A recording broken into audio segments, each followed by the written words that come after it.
It's really an honor on behalf of all my co-colleagues to present this really exciting data on looking at how do P53 mutant patients do the transplant, and then more importantly, how does maintenance impact outcomes.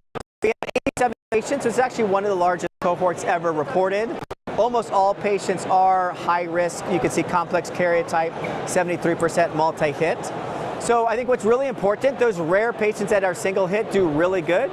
Almost 90% survival. Actually, the one patient that passed away was not of relapse.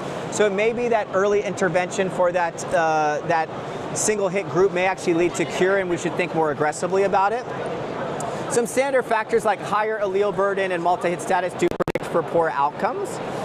Probably the most important factor is looking at HMA maintenance. So we try to start all patients on there. We had 25 patients go on maintenance, and you can see if they had maintenance, this was with either oral or parenteral hypomethylating agent. We had over a tripling of the overall survival with near doubling of long-term survival out past 5 years.